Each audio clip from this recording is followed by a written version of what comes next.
Jamais la nuit n'avait été aussi sombre. Le noir régnait partout. Même la lune s'était cachée derrière les nuages, effrayée par les ténèbres. L'air était lourd, étouffant. Au loin, le bruissement des feuilles se faisait entendre. Les arbres se dressaient, comme s'ils craignaient l'inconnu. Une personne passa en courant, haletante, comme poursuivie. Quelques secondes plus tard, 2 autres la suivirent. Puis le silence retomba dans la nuit. Le son des tambours indigènes emplit l'air. À chaque battement, les arbres frémissaient, comme s'ils dansaient au rythme des percussions, sans qu'aucun vent ne les fasse bouger.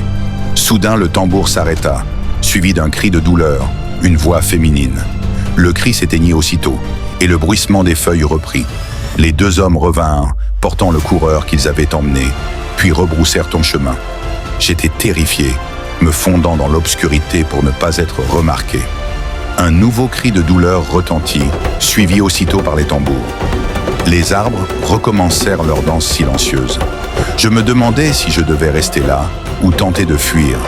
Mais je doutais que l'aube se lève de sitôt. Puis là, le tonnerre gronda et des éclairs zébrèrent le ciel. Je sursautai et faillis m'évanouir. Mais bientôt, des cris de joie et de liesse résonnèrent. Attiré irrésistiblement vers le son des tambours, je m'avançai.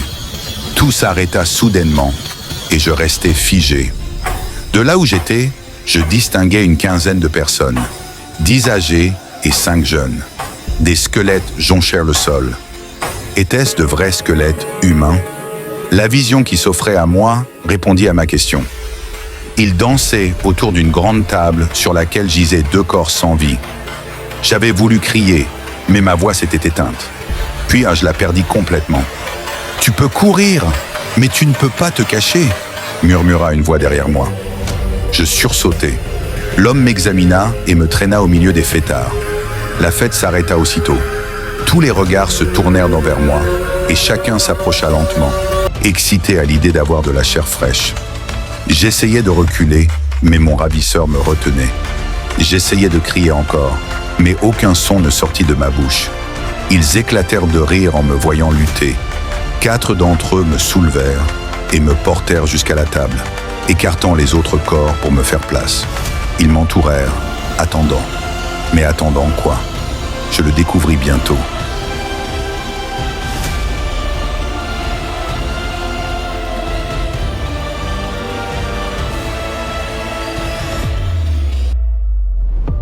J'ai vu ma vie défiler devant mes yeux.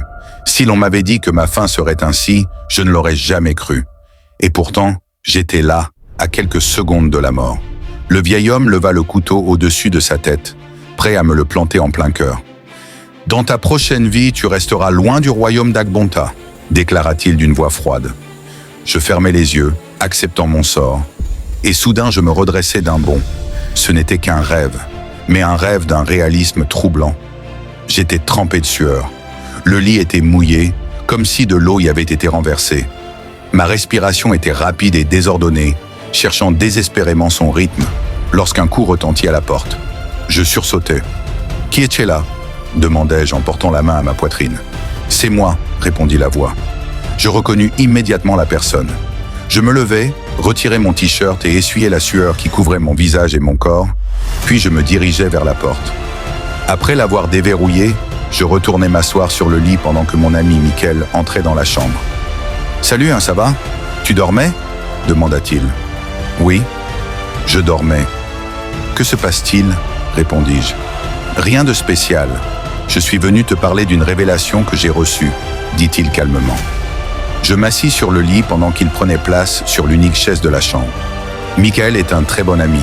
Nous nous connaissons depuis le lycée et avons poursuivi nos études ensemble à l'université. Cela fait environ 1 an que nous avons terminé.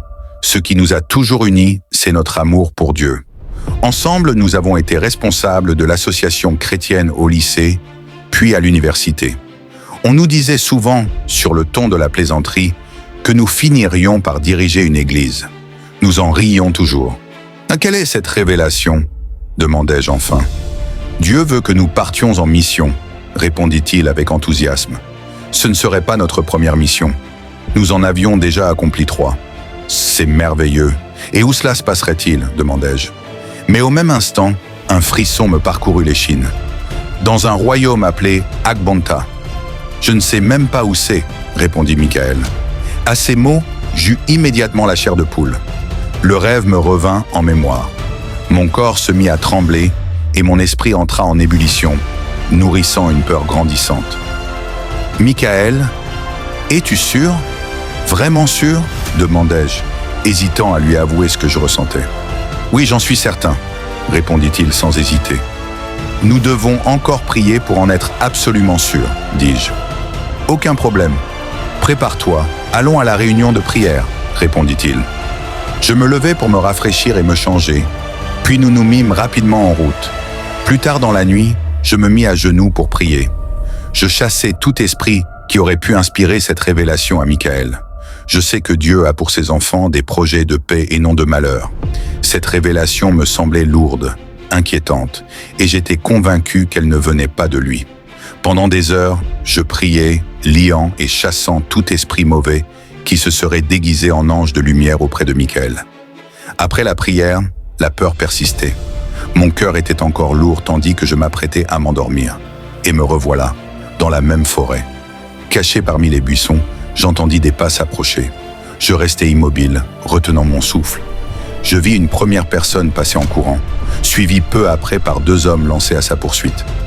Après ce qui s'était passé la dernière fois, j'avais décidé de ne pas quitter ma cachette avant de voir le soleil se lever. Comme auparavant, ils emmenèrent la personne devant moi, puis retentirent des cris de douleur, suivis de cris de joie. J'étais toujours dissimulé lorsque je sentis soudain une main se poser sur mon épaule. Je sursautai violemment. J'ai aussitôt senti une main se poser sur mon épaule et j'ai sursauté violemment. En me retournant lentement, je me suis retrouvé face au même homme, celui qui avait failli me tuer la dernière fois. Mon cœur s'est serré, mes jambes tremblaient et je sentais mes forces m'abandonner. Il affichait un sourire cruel, un sourire qui semblait dire « Je t'ai encore attrapé ». J'ai essayé de reculer pour m'éloigner de lui, mais il m'a aussitôt saisi le bras avec une force effrayante. « Tu as eu le culot de revenir ici. Quand j'en aurai fini avec toi, dans ta prochaine vie, si tu entends parler du royaume d'Agbanta, tu fuiras sans te retourner. Ce royaume est à moi, déclara-t-il, tandis que ses yeux devenaient rouge sang. À cet instant précis, je me suis réveillé en sursaut, couvert de sueur. Les draps étaient encore une fois complètement trempés. Assis sur mon lit, je tentais de reprendre mes esprits, confus et troublés. Mon cœur battait à toute vitesse. « Non, je dois l'arrêter !»« Michael, nous ne pouvons pas aller dans ce royaume », murmurai-je. Le soleil était déjà levé. Je me suis habillé en toute hâte et je suis allé directement chez lui. À mon arrivée, je l'ai trouvé en train de prier. Il m'a fait signe de me joindre à lui. Pendant la prière, je luttais pour rester concentré, mais la peur refusait de quitter mon cœur. Une fois la prière terminée, je l'ai invité à s'asseoir.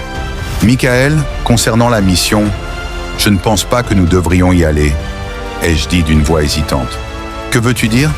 demanda-t-il. « Ce voyage, je ne crois pas que Dieu veuille que nous y allions, » répondis-je. Il inspira profondément, esquissa un léger sourire et baissa la tête. Pendant un moment, il resta silencieux. Puis je compris qu'il priait. Lorsqu'il releva la tête et me fixa droit dans les yeux, l'atmosphère devint pesante. « Ethan, ce n'est pas toi qui parles. Ce n'est pas ton genre, » dit-il calmement. « Que veux-tu dire ?» demandai-je. L'Ethan que je connais aurait sauté de joie. « Pourquoi est-ce que je ressens de la peur en toi ?» La question me prit au dépourvu. Je bafouillais, incapable de trouver les mots justes. « Je n'ai pas peur. C'est juste ce que je pense, » répondis-je pour me défendre. « Ce que tu penses, peut-être, mais pas ce que Dieu pense. On avance. Dis-moi que se passe-t-il vraiment ? » « Rien, ça va. Écoute, tu peux y aller sans moi. J'ai beaucoup de choses à faire, » dis-je en me levant. « Pourquoi est-ce que je ressens autant de peur autour de toi ? De quoi as-tu peur ? » « Je n'ai peur de rien. Je suis juste occupé. Bon voyage, » répondis-je en me dirigeant vers la sortie. « Nous prierons pour toi, car tu fais partie du chemin, » dit-il derrière moi. J'avais le sentiment qu'il savait quelque chose. Michael n'est pas du genre à abandonner facilement. Faire le même rêve à répétition n'est pas une coïncidence. Quelque chose cloche et je ne peux pas me permettre de prendre ce risque. J'évaquais à mes occupations, mais la peur ne me quittait pas. Le moindre bruit me faisait sursauter. Le soir, une fois rentré chez moi, je me suis assis sur mon lit, perdu dans mes pensées. C'est alors que je réalisais que je n'avais pas ouvert ma Bible depuis longtemps, ce qui était très inhabituel pour moi. Je l'ai prise, l'ai feuilletée sans savoir où lire, jusqu'à tomber sur 2 Timothée 1,7. Car Dieu ne nous a pas donné un esprit de timidité, mais un esprit de force, d'amour et de sagesse. Je secouais la tête, troublé. Je continuais à feuilleter et tombais sur Psaume 23,4. Quand je marche dans la vallée de l'ombre de la mort, je ne crains aucun mal, car tu es avec moi. Mon cœur battait plus fort. Je feuilletais encore jusqu'à Jean 14,27. Je vous laisse la paix, je vous donne ma paix. Que votre cœur ne se trouble point et ne craigne point. Déconcerté, j'étais sur le point de refermer la Bible quand quelqu'un frappa à ma porte. Si cette histoire t'a marqué et que tu veux connaître la suite, laisse suite dans les commentaires, abonne-toi et active la cloche de notification pour être alerté dès la sortie du prochain épisode.